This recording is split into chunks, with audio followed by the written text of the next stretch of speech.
कलयुग यानी काला युग, कलह कलेश का युग, जिस युग में सभी के मन में असंतोष हो, सभी मानसिक रूप से दुखी हों, वह युग ही कलयुग है।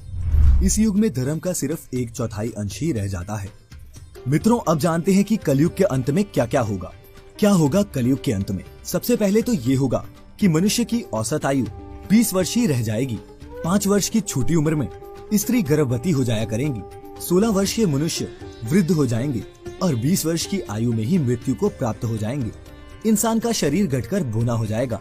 ब्रह्म वैवर्त पुराण में बताया गया है कि कलयुग में एक ऐसा समय भी आएगा जब इंसान की उम्र बहुत कम रह जाएगी, युवावस्था समाप्त हो जाएगी। कली के प्रभाव से प्राणियों के शरीर छोटे छोटे, क्षीण और रोगग्रस्त होने लगेंगे। कल की अवतार आएंगे, चारों वर्णों के लोग शूद्र के समान हो जाएंगे। गौ माता भी बकरियों की तरह छोटी छोटी और कम दूध देने वाली हो जाएंगी। मनुष्य क्या खाएगा? कलयुग के अंत में संसार की ऐसी दशा होगी कि अन्न नहीं उगेगा। लोग मछली मांस ही खाएंगे और भेड़ बकरियों का दूध पिएंगे। गाय तो दिखना भी बंद हो जाएगी, होगी भी तो बकरी के समान, वो दूध देना भी बंद कर देगी।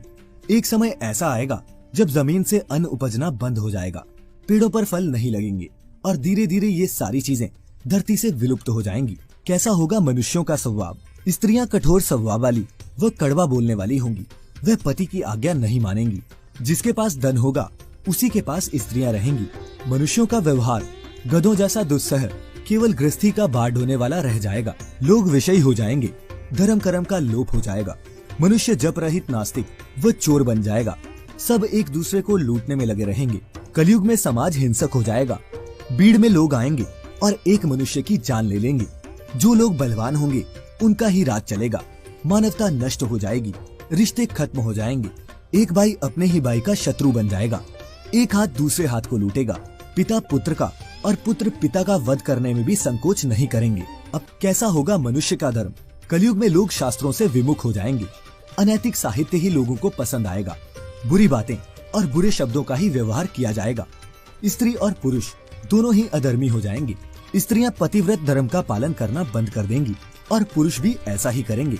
स्त्री और पुरुषों से संबंधित सभी वैदिक नियम विलुप्त हो जाएंगे। प्रलय। बहुत काल तक सूखा रहने के बाद कलयुग के अंतिम समय में बहुत मोटी मूसलाधार बारिश होगी, जिससे चारों ओर पानी ही पानी हो जाएगा। समस्त पृथ्वी पर जल ही जल होगा। इसके बाद एक साथ 12 सूर्य उदय होंगे और उनके तेज से ये पृथ्वी सूख जाएगी। कलयुग के अंत में भयंकर तूफान और भूकंप आएंगे। लोग मकानों में नहीं रह पाएंगे। लोगों को गड्ढे खोदकर रहना पड़ेगा। धरती की सतह का 3 हाथ हिस्सा अर्थात लगभग 4.5 फुट नीचे तक धरती का उपजाऊ अंश नष्ट हो जाएगा। महाभारत में कलयुग के अंत में प्रलय होने का जिक्र है, लेकिन ये किसी जल प्रलय से नहीं बल्कि धरती पर लगातार बढ़ रही गर्मी से होगा। महाभारत के वन पर्व में उल्लेख मिलता है कि कलयुग के अंत में सूर्य का तेज इतना बढ़ जाएगा कि 7 समुद्र और नदियां सूख जाएंगी। संतर्क नाम की अग्नि धरती को पाताल तक जला देगी।